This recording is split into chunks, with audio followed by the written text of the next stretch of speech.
guys, this is Comic Uno, and today I'm doing a review for Beware the Batman episode 2, and this is called Secrets. Yeah, so last episode was mediocre enough for me to watch the next episode and see where this show goes. Did I think it was a great start? It was an okay start, so I was like, alright, this is not as bad as I thought it was going to be. So I gave the second episode a try. And in this episode, we have a villain called Marge Pie. That's the white-haired lady you might see on the thumbnail for this video. And she's crazy. And that's all I'm going to say. I won't say who is Marge Pie. I guess that was a little interesting as the episode goes on to figure out exactly who's Marge Pie and how crazy this woman is. But that's towards the end. Towards the middle of this episode, we just have Marge Pie and Batman fighting. And there was a lot of boring spots in this episode about that. I think the only time it did get interesting was towards the end when we finally found out the identity of this Marge Pie and understood her motives. But I still don't think she was an interesting enough villain for me to say, wow, this is an amazing episode. This is like making this show even better. Because it wasn't. It was still another, maybe a lot better the villain from the first episode, but still a mediocre villain. Is it because it's not the mainstream Joker or Riddler? I would say no. I just feel like they don't develop these minor characters enough for us to keep interested, especially with the mystery or the detective side of this series. I feel is not interesting enough for you to be like, wow, like I can't wait for the next episode, or to speculate that in other episodes. And there's not really a story arc story going on. I guess there's a couple that is semi-interesting. We have Katana. She's technically the story arc story where we get to see where her character is going.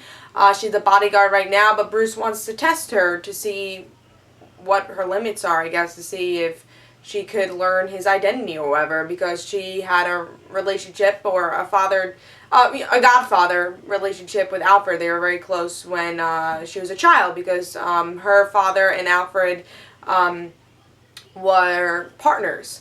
So, I mean, that's interesting, I guess. We got to see a little Alfred and see exactly how he was connected with Katana. Obviously, she's going to be a bigger villain, a bigger hero and a bigger character than she is right now in these first couple episodes. And I think that's interesting, and that's a story arc story going on. But is that like a Young Justice story arc where it's like, wow, like I really don't know who this is, or like a story that it keeps having layers and layers just to make you more interested and actually become a fan of the show? Will I see Beware the Batman fans? It's like, oh my god, I can't wait for the next episode, or dress up like Batman or Katana. I don't know if I see that with this show, and I think that's a bad thing, that it's so mediocre that you can't feel for this show. And I think that's because there's not really a big story arc. The episodes are really mediocre. The art is really simple. There's nothing really special that makes this series different from all the other Batman series. Only thing I was really enjoying here, I guess, was the Katana stuff, where it's like, alright, she's finally getting unraveled into the whole Batman lifestyle, I guess, and we'll see more of that.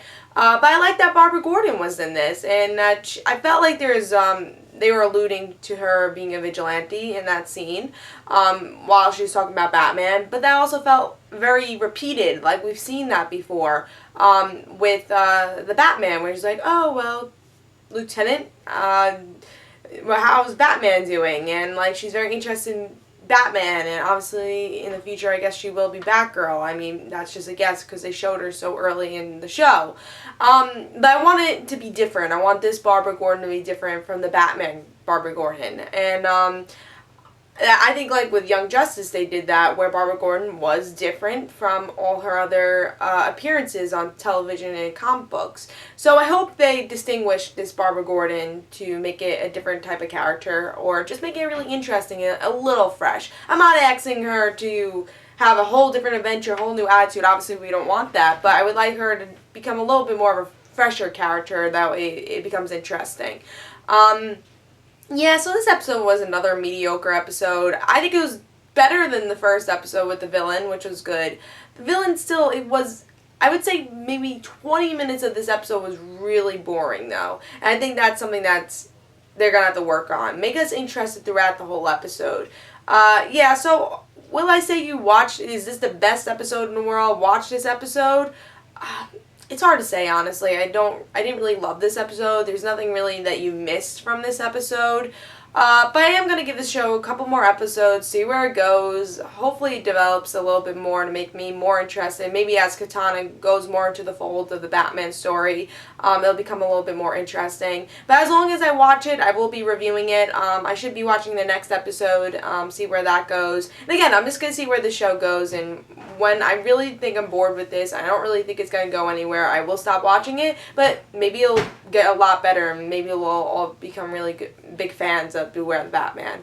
But we'll have to see. So tell me in the comments below, what did you think about this episode? Was it better than the first episode? Do you think the villain was better? Did you love this episode maybe, and maybe you became a fan of the show now? Tell me in the comments below. I will be reviewing episode 3 next week, and I hope you guys enjoyed. Guys, don't forget to follow me on Twitter for comic and the rant situations. Bye.